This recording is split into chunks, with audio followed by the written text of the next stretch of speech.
Welcome back. Gandhinagar Lok Sabha વિસ્તારમાં માનવતા અને સંવેદનાનો અનોખો કાર્યક્રમ યોજાયો, જેમાં કેન્દ્રીય ગૃહપ્રધાન અમિત શાહના પુત્રવધુ ઋષિતા શાહ ખાસ હાજર રહ્યા અને સમગ્ર લોકસભા વિસ્તારમાંથી એકત્રિત કરેલા બિનઉપયોગી રમકડા જરૂરિયાતમંદ બાળકોને વિતરણ કર્યા હતા. આ કાર્યક્રમ અંતર્ગત બિનઉપયોગી રમકડા એકત્રિત કરવામાં આવ્યા હતા, જે રમકડા ઋષિતા શાહે આંગણવાડીના બાળકોને વિતરણ કરી તેમની સાથે આનંદના પળો માણ્યા. ઋષિતા શાહે જણાવ્યું, બાળકો ટીવી અને મોબાઈલથી દૂર રહે તે માટે સાંસદ દ્વારા પ્રયાસ શરૂ કરવામાં આવ્યો છે. બિનઉપયોગી રમકડા એકત્રિત કરી તે વિવિધ આંગણવાડીઓમાં વિતરણ કરવામાં આવે છે.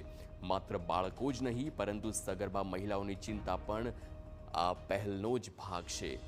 ગુજરાતમાં જન્મનાર બાળક અને તેમની માતાને યોગ્ય પોષણ મળે તે માટે લાડુ વિતરણ પણ કરવામાં આવે છે.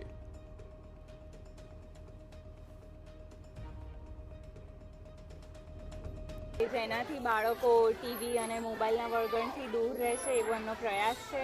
અને ઘણા બધા આપણા ઘરમાં રમકડા એવા પડ્યા હોય છે જે છોકરાઓ મોટા થઈ જાય પછી વપરાશમાં નથી આવતા, તો એનો પણ સદુપયોગ થાય અને બાળકો પણ રમે અને જે બાળક રમે એ ખીલે તે જ એમની પહેલથી બાળકો બસ આવી રીતે આગળ વધતા રહે એવી આશા છે.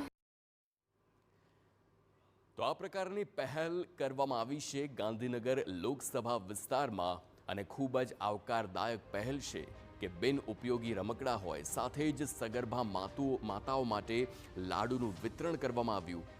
તે કેન્દ્રીય ગૃહમંત્રી અમિત શાહના પુત્રવધુ ઋષિતા શાહ, આપ જોઈ શકો છો કેવી રીતે અલગ અલગ જે રમકડા છે કે જે કોઈકના માટે બિનઉપયોગી હોય, પરંતુ આંગણવાડીમાં આવતા આ તમામ બાળકો માટે આ એક આશીર્વાદ રૂપ હોય. જ્યારે બાળકના હાથમાં રમકડું આવે છે ત્યારે હંમેશા તે ખિલખિલાટ ખુશ થઈ જતું હોય છે. એ સ્મિત બાળકના મુખ પર જોવું તે જાણે ભગવાન જોયા બરાબર હોય છે. અને એટલા માટે જ આ સંવેદનાને સમજીને આ એક પહેલ ગાંધીનગર લોકસભા વિસ્તારમાં શરૂ કરવામાં આવી છે.